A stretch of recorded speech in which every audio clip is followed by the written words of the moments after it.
देखो भाई, सत्य का जो रास्ता है ना, इसको बिल्कुल आसान मत समझना। किसी के लिए बहुत आसान होता है, और जो बिल्कुल नीचे से शुरुआत कर रहा है इसकी जड़ता से, तो उसके लिए कठिन होता है।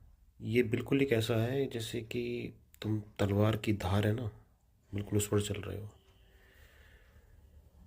वो जो मीठी मीठी बातें होती है ना, कथावाचक और ये सब आपको बताते हैं, ये अगर आपको अंदर से झकझोर नहीं रहा है, आपको तोड़ नहीं रहा है, तो वो कोई उपनिषद का सार नहीं है, वो कि गीता का सार नहीं है। वो सत्य से बहुत दूर की बातें हैं।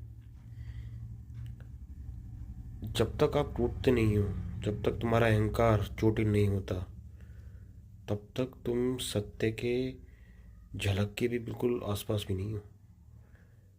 ट्रुथ, आत्मा, जो सुप्रीम बोला गया है, उसका जो टेस्ट है वो यही है कि तुम्हें बिल्कुल तोड़ के रख देगा वो। अगर तुम इस बात पर चलते हो, इस बात पर चले हो, तो तुमको बिल्कुल ध्वस्त कर देगा। यही है इसकी सच्चाई।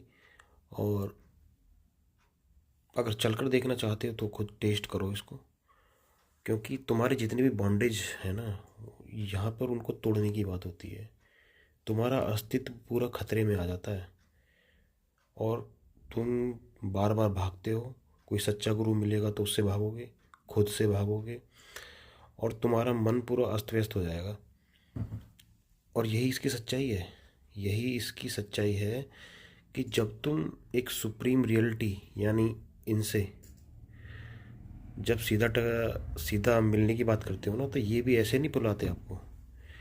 ये आपको परीक्षा लेते हैं आपकी। इसी को मैं ट्रुथ बोल रहा हूँ, इन्हीं को मैं सत्य, आत्मा, जो भी कह लो।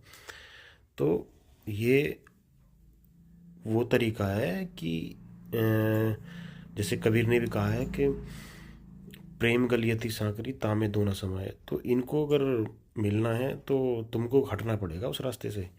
तुमको बिल्कुल हटना पड़ेगा, क्योंकि तुम्हारी वहाँ कोई वैल्यू नहीं है, तुम्हारा कोई वहाँ काम ही नहीं है।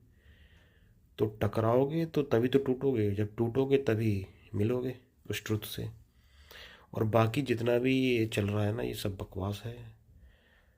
अगर टूट नहीं रहे तो जैसे अर्जुन टूटा था ना, बिल्कुल लहूलुहान युद्धों के बीचों बीच, सारे संशय, जो भी उसकी बॉन्डेजेस थी, जहाँ जहाँ वो जुड़ा हुआ था, सब तोड़ा था उसने।